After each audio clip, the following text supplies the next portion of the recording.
عنه رحمه الله تعالى ولقى وريه ثوبان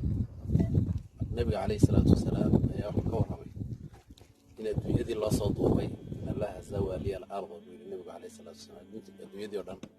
فإلهي سوء بي ورأيت مشارقها ومغاربها وحنا أركب مركب برجع ذي البيت كي جيبه أنت أنا أركينا ومضى إذا ملك جيد وقاري يقول النبي عليه الصلاة والسلام كان عمد إلهي سيه إلهي وحكبر يقول لنا إلهي ومضى أغار ولا عام يشاء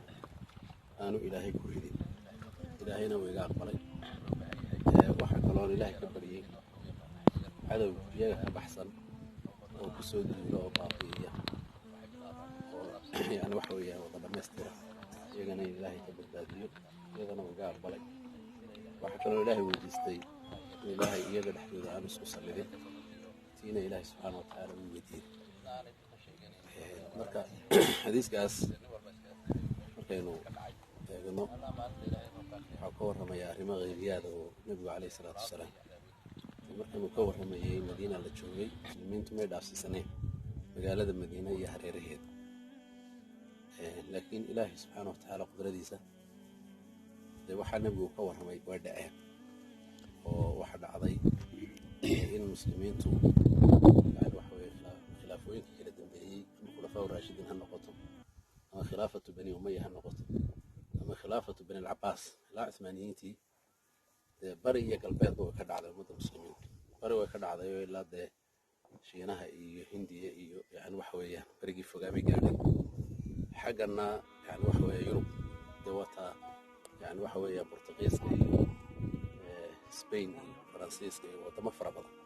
أي مسلمين تقعد كل جين وحتى وده كان لا يراد برتغيسكا لغة عربي واحد يقول برتغال dadkii bixiyay muslimiinta carbeed tagay bay ahay oo iyagu leen badan bay lahayd baleeri waladan taqana waladan markii muslimiinta meesha laga soo heriyay wax weeyaan magaciisa uu daayeen oo yara bedeleen Portuguese bay ayay u bixiyeen marka Spain wadanka Andalus baa loo jiray Francisco ila Paris baa muslimiintu ku dhawaadeen isku dayay xataa in Roma qabsadaan caasimadii Romanka ama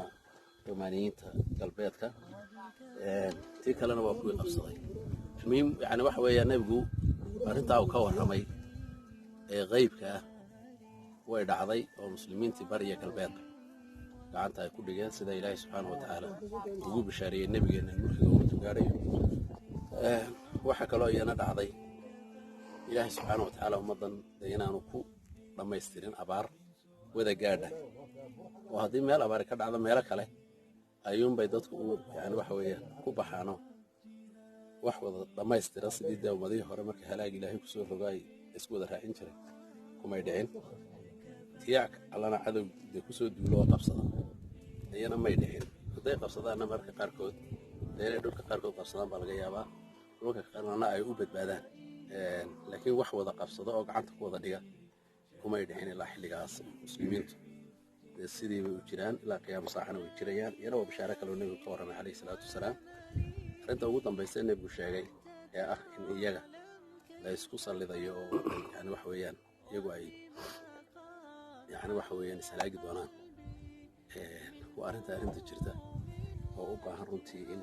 yani wax weeyaan soo nabigu ka sii waramay haddana in dadka muslimiintu ay ka dadaalaan waxa ay isku dilayaan iyo waxa ay qofka kale oo aakhiradiisa ugu saagayo ma runtii wax qofka anfacay ama wax taray laga yaabaa in kul yar la isku dilo oo aan macno lahayn oo qofna aan raacaynin qofna dhulkani markuu dhinto ma raacayo